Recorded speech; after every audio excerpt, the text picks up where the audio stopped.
Hello students,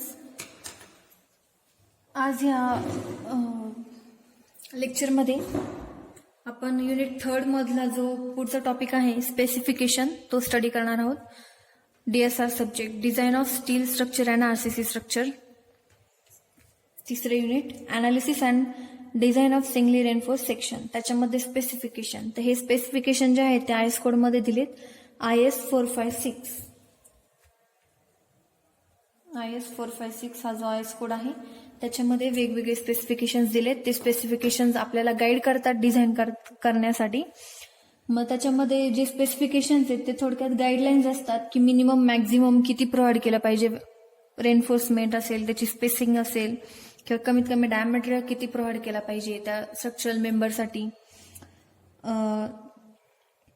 maximum horizontal distance किती असलं पाहिजे, मिनिमम मॅक्झिमम कव्हर किती सोडलं पाहिजे, ते पण डिपेंड करतं कोणता टाईप ऑफ बार आहे, कोणतं स्ट्रक्चरल मेंबर आहे त्याच्यानुसार. किंवा स्लिपेजसाठी, करोजनसाठी किती नॉमिनल कव्हर सोडला पाहिजे, किंवा तुमची एक्सपोजर कंडिशन काय, mild, severe, moderate, very severe, extreme, त्याच्यानुसार किती एक्सपोजर कंडिशननुसार किती कव्हर वगैरे सोडलं पाहिजे. ते जे स्पेसिफिकेशन्स आहेत ते IS कोडमध्ये दिलेले आहेत. तर ते आपल्याला डिप्लोमा लेव्हलला जे काही पॉईंट्स आहेत त्यातले स्पेसिफिकेशन्सचे ते आपण या लेक्चरमध्ये स्टडी करणार आहोत. त्यातला पहिला पॉईंट आहे तो spacing of reinforcement. Spacing of reinforcement म्हणजे तुमचं स्लॅब असेल, बीम असेल, त्याच्यामध्ये जी काही आता स्लॅब जर असेल, स्लॅबमध्ये मेन रेनफोर्समेंट आणि डिस्ट्रीब्युशन बार्स या दोन पद्धतीची रेनफोर्समेंट प्रोव्हाइड केली जातात. मग जी काही मेन रेनफोर्समेंट असेल तर त्या दोन बार मधलं हॉरिझॉन्टल डिस्टन्स कमीत कमी आणि जास्तीत जास्त किती असलं पाहिजे डिझाईनसाठी. हे जे स्पेसिफिकेशन्स आहेत हे डिझाईन इंजिनियरला फार महत्वाचे असतात डिझाईन करत असताना बिल्डिंग. याच्यावरून, ह्या गाईडलाईन वरूनच तो काय करत असतो, number of bars, spacing of the bars ठरवत असतो, क्रायटेरिया घेत असतो. मग आता पहिला आणि दुसरा जो पॉइंट आहे A आणि B पॉइंट आपल्याला देतात की मिनिमम हॉरिझॉन्टल डिस्टन्स किती असलं पाहिजे मेन रेनफोर्समेंट बार मधलं. तर first point, the horizontal distance between two parallel main reinforcing bars shall usually be not less than the greater of the following. म्हणजे हे जे 3 पॉइंट दिलेत ह्या तिघांपैकी जी काही मॅक्झिमम व्हॅल्यू असेल तिच्यापेक्षा कमी नको. काय? हॉरिझॉन्टल डिस्टन्स कशामधलं? मेन रेनफोर्सिंग बार्स मधलं. मग कोणते पॉइंट्स आहेत? Diameter of bar if diameter are equal. म्हणजे तुमचं स्लॅब आहे, स्लॅबमध्ये जर एकाच डायमीटरचे बार यूज केले असतील सगळीकडे तर मग त्या केसमध्ये तुम्ही काय करणार, डायमीटर ऑफ द बार एवढं ह्या पॉइंटला कन्सिडर करणार. सपोज 20 mm चे बार सगळीकडे यूज केलेत, मग डायमीटर ऑफ द बार हा झाला पहिला पॉइंट. सेकंड, जर वेगवेगळे डायमीटरचे बार यूज केले गेले असतील तुमच्या त्या स्ट्रक्चरल मेंबरमध्ये तर त्या केसमध्ये त्या मेंबरमध्ये जो सगळ्यात लार्ज डायमीटरचा जो बार यूज केला असेल तो ह्या पॉइंटला घ्यायचा, सेकंड पॉइंटला. ठीक आहे. सपोज 25 mm चा बार आहे, इथे घेतलेला आहे 25 mm, इथं आलं 20 mm. थर्ड केस जी आहे ती 5 mm more than 5 mm more than that nominal size of the aggregate. जी काही नॉमिनल साईज असेल तुमची ऍग्रिगेटची 18 mm 20 mm काय असेल, जी काय असेल ऍग्रिगेट, म्हणजे सपोज स्लॅबमध्ये जो काही ऍग्रिगेट यूज केलेले आहेत त्याची नॉमिनल साईज जी असेल त्याच्यामध्ये +5 ऍड करायचं. ऍड केल्यानंतर जी काही व्हॅल्यू येईल, सपोज 16 कन्सिडर केलं नॉमिनल साईज, कन्सिडर केलंय मी, अज्युम केलंय जस्ट. 16 + 5 झाले 21 mm. हे आलं 20 आणि हे आलं 25 mm. मग ह्या तिघांपैकी मॅक्झिमम व्हॅल्यू काय आहे? 25 mm आहे. म्हणजेच मग मेन रेनफोर्सिंग बार मधलं कमीत कमी हॉरिझॉन्टल डिस्टन्स किती असायला पाहिजे? 25 mm. 25 mm पेक्षा कमी नको. 25 mm पेक्षा जास्त चालेल पण 25 mm पेक्षा कमी नको. काय? Horizontal distance between main reinforcing bars. हे या क्लॉजचं किंवा या स्पेसिफिकेशनचा मिनिंग आहे. सेकंड स्पेसिफिकेशन मध्ये काय सांगितलंय? हेच सांगितलंय की जे काही A मध्ये जे काही व्हॅल्यू येईल मिनिमम, म्हणजे 25 mm जी काही व्हॅल्यू आलेली आहे तिच्यापेक्षा जास्त हॉरिझॉन्टल डिस्टन्स प्रोव्हाइड करायचं पण कमी नको. ठीक आहे. आता जर निडल व्हायब्रेटर जर यूज करणार असाल, व्हायब्रेशनची गरज पडते कॉम्पॅक्शनसाठी, जे काही फिल करताना कॉन्क्रीट फिल वगैरे केलं जातं. त्या केसमध्ये मॅन्युअली व्हायब्रेशन न करता जर निडल व्हायब्रेटर यूज करणार असाल तर मग ही जी स्पेसिंग आहे ती कितीपर्यंत रिड्यूस होऊ शकते, 2/3 of the nominal maximum size of the course aggregate. जे काही तुमचे कोर्स ऍग्रिगेट यूज केले गेले आहेत स्लॅबसाठी किंवा त्या स्ट्रक्चरल मेंबरसाठी त्याच्या 2/3 एवढी तुम्ही काय करू शकता, स्पेसिंग प्रोव्हाइड करू शकता. ठीक आहे. थर्ड पॉइंट आपल्याला सांगतो आता, हे झालं होरिझॉन्टल डिस्टन्स 2 बार मधलं.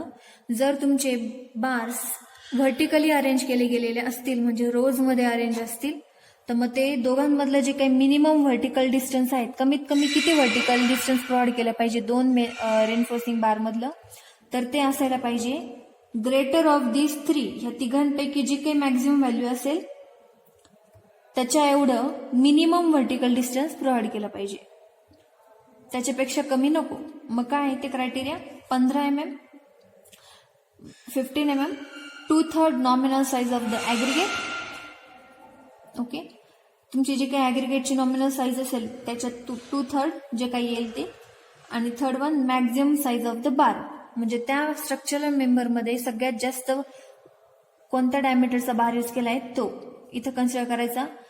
मग त्या तिन्ही केसेस सॉल्व्ह करायच्या, त्यामध्ये जी काही मॅक्झिमम व्हॅल्यू असेल ती maximum value minimum vertical distance म्हणून घ्यायची 2 बार मधली. ठीक आहे. आता एक्झाम्पल म्हणून, आता हे 15 mm तर दिलेलंच आहे, याच्यात काय चेंज होणार नाही. याच्यामध्ये सपोज तुमच्या स्लॅबमध्ये तुम्ही जर ऍग्रिगेट 20 mm पर्यंत यूज करत असाल, म्हणजे nominal size of the aggregate आहे 20 mm, मग त्याची 2/3 किती होणार, 13 नियर अबाउट होणार, 13 mm नियर अबाउट. ओके, हे झालं 15 mm, याचं आन्सर आलं 13 mm.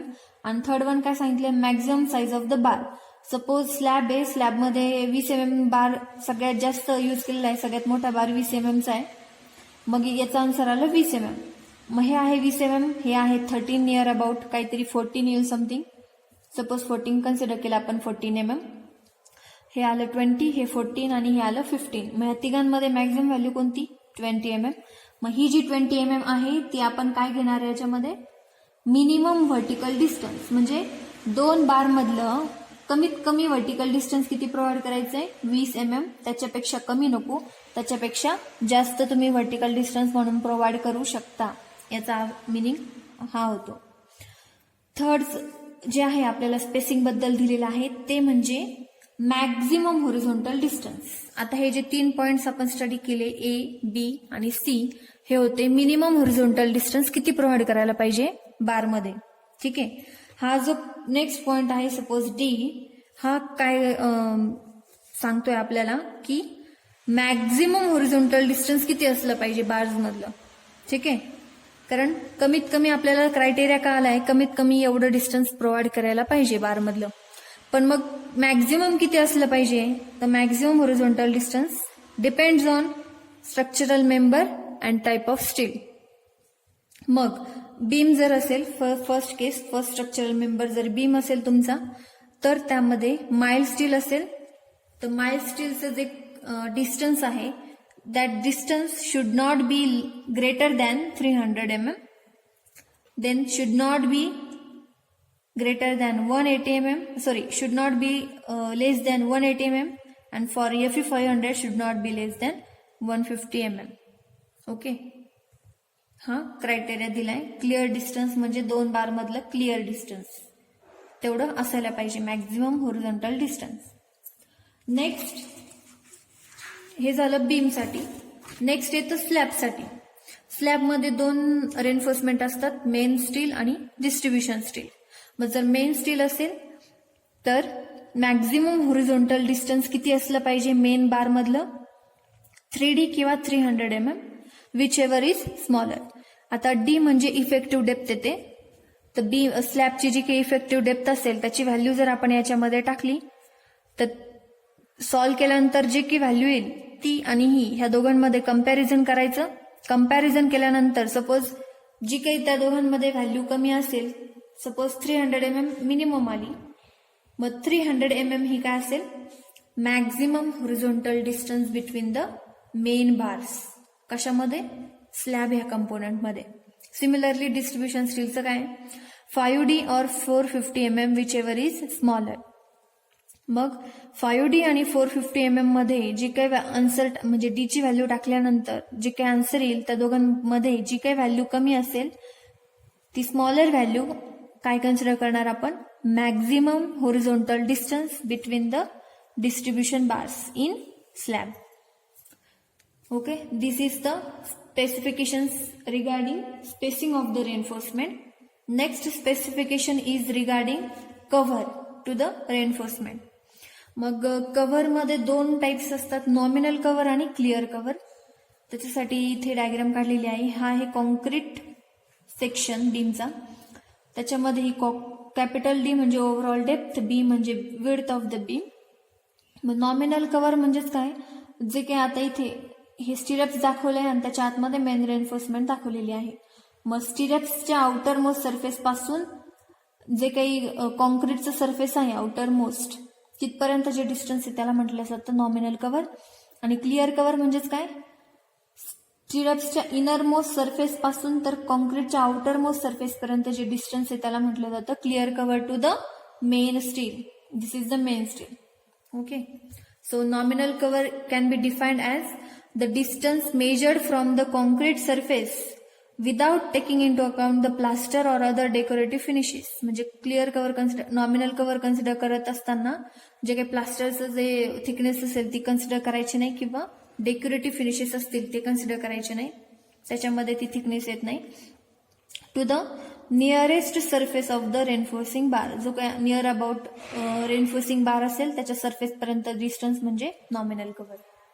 Okay, so next specification बघूया मग किती सोडलं पाहिजे किती नाही. आता हे कव्हर का प्रोव्हाइड केलं जातं, तर कव्हर हे to prevent the corrosion of the steel. स्टीलचं जे काही करोजन होतं कार्बोनेशन प्रोसेसमुळे, तर त्या कार्बोनेशन प्रोसेसमुळे जे करोजन होतं ते प्रिव्हेंट करण्यासाठी काय प्रोव्हाइड केलं जातं, नॉमिनल कव्हर प्रोव्हाइड केलं जातं. मग त्यामुळे हे जे काही रेन्फोर्समेंट बार्स आहेत ते व्यवस्थित का असले पाहिजे, एम्बेड असले पाहिजे कॉन्क्रीटमध्ये for their safety purpose and safety of the structure. मग याच्यासाठी तुम्हाला IS कोडमध्ये IS 456 क्लॉज 26.4 मध्ये एक टेबल मेन्शन केलेला आहे. तो टेबल रिप्रेझेंट करतो nominal cover to reinforcement for mild condition of exposure. म्हणजे एन्व्हायरमेंट कंडिशन व्हॅरी होते प्लेस टू प्लेसेस. सिटीमध्ये एक्सपोजर कंडिशन एक्स्ट्रीम असू शकते कारण एन्व्हायरमेंट पोल्युशन तेवढं असतं. पोल्युशनमुळे जे काही हार्मफुल गॅसेस असतील, पोल्युटंट्स असतील ते कॉन्क्रीटच्या सरफेसमध्ये जास्त येतात. त्यामुळे कॉन्क्रीटची जी काही कॅपॅसिटी आहे ती काय होत जाते, हळूहळू कमी होत जाते. करोजनचे चान्सेस जास्त वाढत चालतात. तर त्या एक्सपोजर कंडिशननुसार सुद्धा काय डिपेंड आहे, नॉमिनल कव्हर किती प्रोव्हाइड केला पाहिजे ते डिपेंड आहे. ते IS कोडने प्रोव्हाइड केलेला आहे IS 456 मध्ये. मग हा जो टेबल आहे तो माइल्ड कंडिशनसाठी प्रोव्हाइड केलेला आहे, नॉमिनल कव्हर किती सोडला पाहिजे. So first cover for first table first column and second column येतो त्याच्यामध्ये मिनिमम कव्हर अगेन्स्ट. म्हणजे तुम्ही करोजनसाठी जर सोडणार असाल तर किती असायला पाहिजे करोजन कन्सिडर करून. आणि सेकंड स्लिपेज. ऍक्च्युअली कॉन्क्रीटचं जे कव्हर आहे ते कशासाठी, आणखीन एक मेन पर्पज काय की त्याचं करोजन प्रिव्हेंट करण्यासाठी आणि प्लस जे काही रेन्फोर्सिंग बार इथे कॉन्क्रीटमध्ये एम्बेड झाले तर ते स्लिप होऊ नये. ओके, किंवा कॉन्क्रीटच्या बाहेर येऊ नये, त्या सरफेसच्या बाहेर येऊ नये, त्यासाठी सुद्धा कव्हर प्रोव्हाइड केलं जातं. त्याला आपण स्लिपेज म्हणतो. तर त्याच्यासाठी फर्स्ट केस येते कॉलम असेल, कॉलमचा बार असेल ज्याचा डायमीटर 12 mm पेक्षा कमी असेल तर त्या केसमध्ये करोजनसाठी जर तुम्ही कन्सिडर करत असाल तर मिनिमम नॉमिनल कव्हर किती सोडलं पाहिजे 25 mm. आणि स्लिपेजसाठी किती असलं पाहिजे, जेवढं बारचा डायमीटर आहे तेवढं कमीत कमी स्लिपेजसाठी तुम्ही काय सोडायला पाहिजे, कव्हर सोडायला पाहिजे. सेकंड कॉलम बार अगेन जर greater than five is less than 12 mm and five is greater than 12 mm. जर फाय जास्त असेल 12 mm पेक्षा तर 40 mm कमीत कमी करोजन म्हणजे माइल्ड कंडिशनसाठी तुम्ही सोडलं पाहिजे. 40 mm कव्हर सोडलं पाहिजे आणि स्लिपेजसाठी जेवढं डायमीटर आहे तेवढं गरजेचं आहे. थर्ड, मेन बार्स जे काही बीम मध्ये असतील त्यांच्यासाठी main bars in beam and slab. Slab आणि बीम मधले जे काही मेन बार्स आहेत त्यांच्यासाठी कमीत कमी करोजनसाठी कव्हर सोडलं पाहिजे 25 mm आणि स्लिपेजसाठी जेवढा बारचं डायमीटर आहे तेवढं कमीत कमी कव्हर सोडलं पाहिजे. आता बीम मध्ये हे जनरल क्रायटेरिया झाला हा, कमीत कमी 25 mm सोडला पाहिजे. आता बीम मध्ये जर डायमीटर ऑफ द बार जर लेस असेल 12 mm पेक्षा जर कमी बार वापरले असतील तर मग त्याच्यासाठी कमीत कमी 15 mm तुम्ही सोडलं पाहिजे कव्हर किंवा स्लिपेजसाठी बारचा जेवढा डायमीटर आहे तेवढा. फिफ्थ वन, इन जनरली किती असायला पाहिजे कव्हर. जर तुमचा बारचा डायमीटर 12 mm पेक्षा कमी असेल तर same criteria as given in beam. 15 mm करोजनसाठी, स्लिपेजसाठी डायमीटर ऑफ द बार तेवढा सोडला पाहिजे. म्हणजे 12 mm चा बार यूज करणार असाल तर मग मिनिमम कव्हर किती सोडला पाहिजे स्लिपेजसाठी 12 mm. आणि आपण स्लिपेज प्लस करोजन कन्सिडर करून कव्हर धरतो. मग इथे जर 12 mm असेल तर 12 mm आणि 25 mm मध्ये आपण काय कन्सिडर करणार, मॅक्झिमम व्हॅल्यू म्हणजे ती म्हणजे 25 mm आपण कन्सिडर करणार. 25 mm आपण मिनिमम कव्हर काय करणार, प्रोव्हाइड करणार. नेक्स्ट येतं फाउंडेशन मेंबर. जर फुटिंग असेल फाउंडेशन मेंबर तर त्याचा माइल्ड कंडिशनसाठी चाललंय हे, माइल्ड एक्सपोजर कंडिशनसाठी फाउंडेशन मेंबरसाठी आपण सोडतो 50 mm आणि स्लिपेजसाठी सोडतो डायमीटर ऑफ द बार एवढं कव्हर सोडतो. अँड एंड्स ऑफ मेन बार, जिथं मेन बार संपतात, ओके, मेन बार जिथं एंड होतो त्या ठिकाणी जे काही कव्हर आहे तर ते कव्हर सोडलं पाहिजे 25 mm किंवा स्लिपेजसाठी किती सोडलं पाहिजे 25. सपोज इथे बघा बार संपतो, इथे काय चान्सेस स्लिप होण्याचे चान्सेस आहेत, म्हणजेच थोडक्यात जे काही गुंडाळ आहे तो सुटण्याचे चान्सेस आहेत. मग या ठिकाणी स्लिपेज होऊ नये म्हणून मिनिमम कव्हर, नॉमिनल कव्हर किती सोडलं पाहिजे 2 times the diameter of the bar. Okay, this is the specifications given in IS code 456 clause number 26.4 for mild exposure condition. Okay, similarly different exposure depending on the different exposure conditions and depending upon the concrete grade, cover nominal cover values are given in IS code.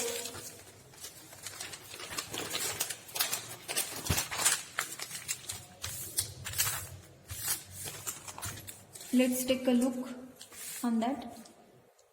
So IS 456 table number 5 and 16 gives nominal cover for different grades of concrete for durability. Okay, मग exposure condition, this is the exposure condition, first column, and second column is concrete grade depending upon the concrete grade. And for maximum aggregate size is 20 mm.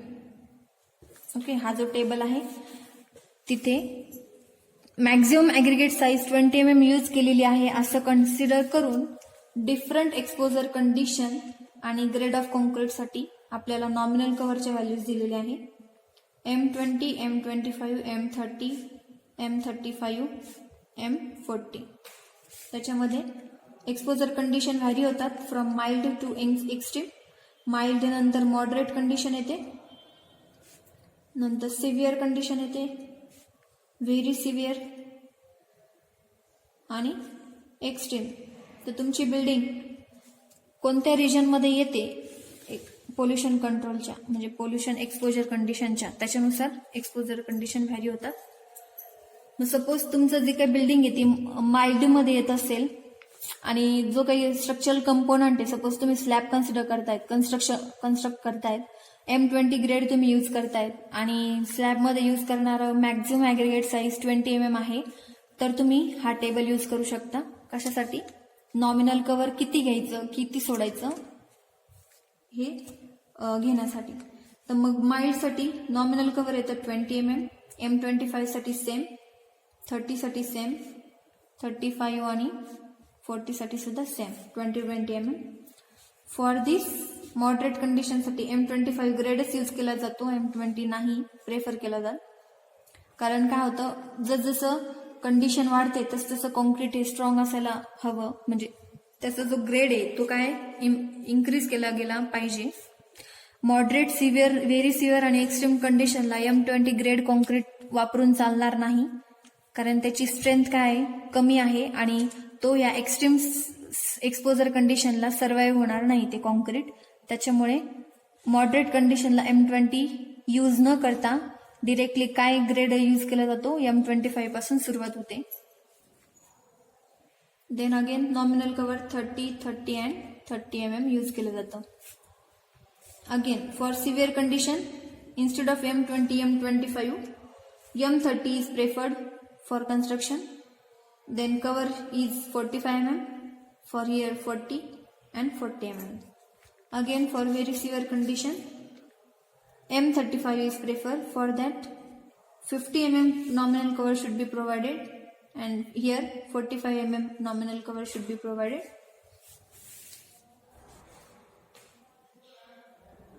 And for extreme, M40 should be provided, 75 mm nominal cover should be provided.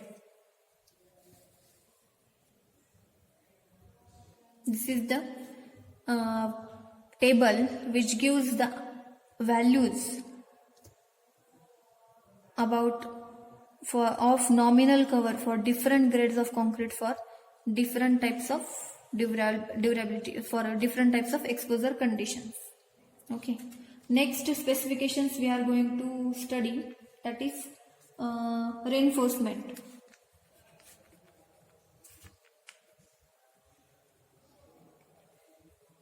That is how many means at what quantity reinforcement we should provide, that is maximum reinforcement and minimum reinforcement. So first, maximum reinforcement. Maximum किती आपण reinforcement provide करू शकतो beam slab साठी, तर ते कसं काढलं जातं मॅक्झिमम रेन्फोर्समेंट आणि मिनिमम रेन्फोर्समेंट, तर ते आपण स्टडी करूया. मॅक्झिमम रेन्फोर्समेंट किती प्रोव्हाइड केलं पाहिजे बीम साठी आणि स्लॅब साठी. आता बीम आणि स्लॅब मध्ये टेन्शन आणि कॉम्प्रेशन असतं, मग टेन्शन साठी should not be greater than 0.04 B into D. D म्हणजे ओव्हरऑल डेप्थ, बी म्हणजे विड्थ. आणि फॉर कॉम्प्रेशन साठी should not be greater than 0.04 b into d again. आणि सेकंड फॉर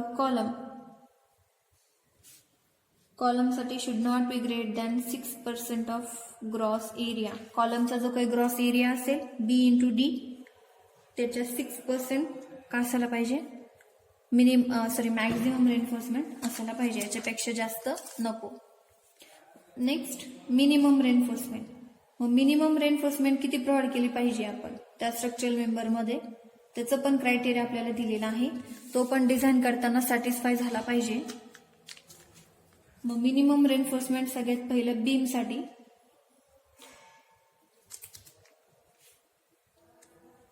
बीम साठी तो कॅल्क्युलेट केला जातो, एरिया ऑफ स्टील कॅल्क्युलेट केला जातो बीम साठी 0.85 FY divided by B into D effective depth. Beam साठी ह्या फॉर्म्युलाने कॅल्क्युलेट केला जातो area of steel, minimum area of steel B. Second slab साठी मिनिमम एरिया ऑफ स्टील किती प्रोव्हाइड केला जातो, तर माइल्ड स्टील जर तुम्ही यूज करणार असाल स्लॅब साठी, तर माइल्ड स्टील साठी 0.15% ऑफ एजी, जेवढा काही gross area gross cross sectional area असेल स्लॅबचा त्याच्या 0.15% यूज केला पाहिजे स्टील. आणि जर हायर ग्रेड ऑफ स्टील असेल म्हणजे Fe415 आणि Fe500 जर असेल तर त्याच्यासाठी मिनिमम रेन्फोर्समेंट प्रोव्हाइड केलं गेलं पाहिजे 0.12% ऑफ AG. जे की ग्रॉस क्रॉस सेक्शनल एरिया असेल स्लॅबचा त्याच्या 0.12% मिनिमम एरिया प्रोव्हाइड केला पाहिजे स्टीलचा रेन्फोर्समेंटचा. ओके. पण ग्रॉस क्रॉस सेक्शनल एरिया कशाचा? कॉन्क्रीटचा, म्हणजे थोडक्यात स्लॅबचा. थर्ड पॉइंट आहे शिअरसाठी. शिअर रेन्फोर्समेंट किती असायला पाहिजे? कमीत कमी शिअर रेन्फोर्समेंट प्रोव्हाइड असली पाहिजे. Area of shear reinforcement B into SV. SV म्हणजे spacing between the shear reinforcement किंवा spacing between the stirrups. B म्हणजे width should be greater than or equal to 0.4 divided by 0.87 into F1. याच्यावरून आपण ASV म्हणजेच area of shear reinforcement आपण काय करू शकतो? कॅल्क्युलेट करू शकतो. ओके. मग याला जर इक्वेट केलं तर मग area of steel for shear त्याचा फॉर्म्युला होतो 0.4 divided by 0.87 F1 into B into SV. Okay. तर ह्या फॉर्म्युल्याने काय फाइंड आउट केलं जातं? Shear reinforcement, minimum shear reinforcement किती प्रोव्हाइड केलं पाहिजे ते आपल्याला मिळते. हे झालं शिअर रेन्फोर्समेंटसाठी, हे झालं स्लॅबसाठी, हे झालं बीमसाठी मिनिमम रेन्फोर्समेंट. आणि लास्ट स्ट्रक्चरल मेंबर राहिला कॉलम.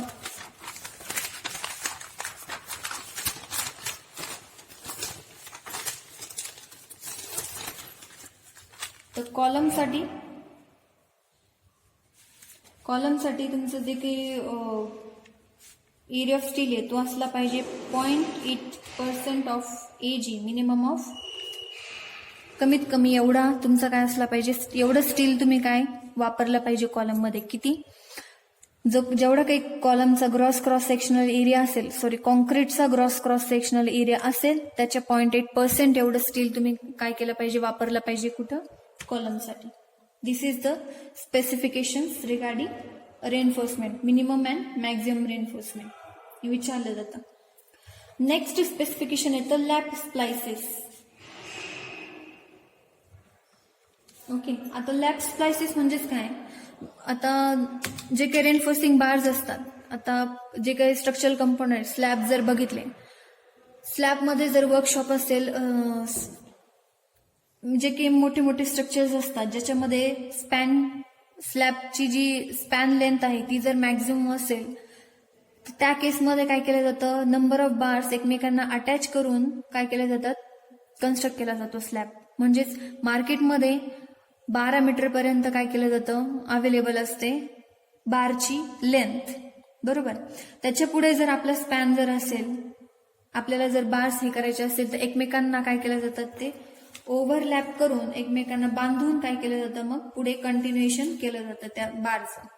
मग हे जे आहे ओव्हरलॅप केलेलं, 2 बार एकमेकांना ओव्हरलॅप करून जे काही कन्स्ट्रक्शन केलंय त्याला आपण म्हणतो लॅप स्प्लाइसेस. किंवा थोडक्यात कॉलमचं जर एक्झाम्पल घेतलं तर कॉलम आता height of the building 100 stories पर्यंत कन्स्ट्रक्शन चालतं. मग 100 स्टोरीज म्हणजे सपोज एका फ्लोअर टू फ्लोअर हाईट जर 3 मीटर कन्सिडर केली तर टोटल 100 स्टोरीचं किती होणार? ते total height of the building 300 meter.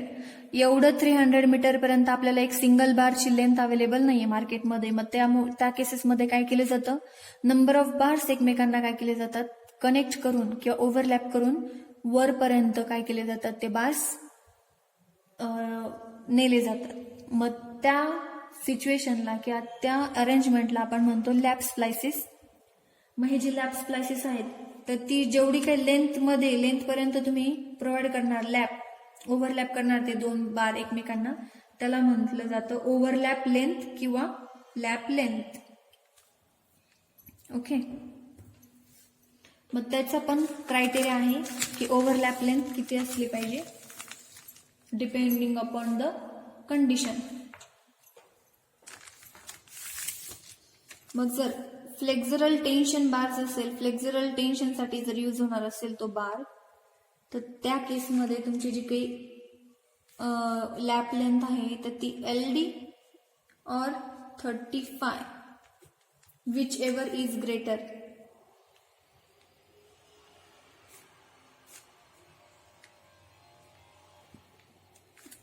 एवढं काय केलं जातं, प्रोव्हाइड केलं जातं. लॅप स्प्लायसेस एवढे प्रोव्हाइड केले जातात. या दोघांपैकी जी काही मॅक्झिमम व्हॅल्यू असेल ती तुम्ही काय प्रोव्हाइड केली पाहिजे, फ्लेक्झरल टेन्शनसाठी लॅप लेंथ प्रोव्हाइड केली पाहिजे. फॉर डायरेक्ट टेन्शन जर असेल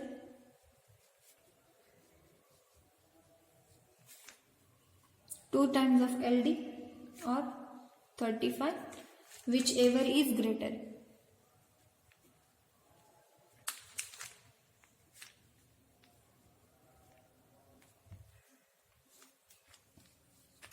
Next, for compression,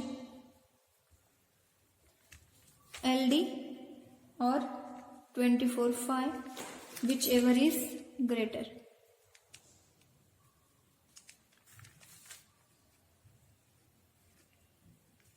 LD म्हणजेच तुमची डेव्हलपमेंट लेंथ. ओके, मग LD डेव्हलपमेंट लेंथ एवढी किंवा 35 जो काही बारचा डायमीटर यूज केलेला आहे तुम्ही, स्टील बार जो काही यूज केलेला असेल त्याच्या डायमीटरच्या 30 टाइम्स, या दोघांपैकी जे काही मॅक्झिमम व्हॅल्यू असेल ती तुम्ही लॅप लेंथ म्हणून कन्सिडर करणार. फ्लेक्झरलसाठी, डायरेक्टसाठी 2 times of the development length और 35 विच एव्हर इज ग्रेटर, या दोघांपैकी जी काही मॅक्झिमम व्हॅल्यू असेल ती तुम्ही डायरेक्ट टेन्शनसाठी लॅप स्पायसेस म्हणून कन्सिडर करणार लॅप लेंथ. कॉम्प्रेशनसाठी किती घेणार, LD किंवा 24/5 which ever is greater. Okay, आता लॅप लेंथ म्हणजेच थोडक्यात हे बघा, हा इकडचा बार आलेला आहे, तिकडे बेंड म्हणजे हे त्याचं हुक आहे, आणि सेकंड बार इकडनं आलेला आहे, एकाच लेवलला असणार ते, आणि तो इथे त्याचं हे अनादर एंड आहे, इकडच्या बारचं इकडे एंड आहे, इथं कंटिन्युएशन आहे, या बारचं इकडे कंटिन्युएशन आहे. मग इथून इथपर्यंत जे डिस्टन्स आहे या दोघांचं एकमेकांना जे कनेक्ट आहे जेवढ्या लेंथ पर्यंत, त्यांना म्हटलं जातं लॅप लेंथ.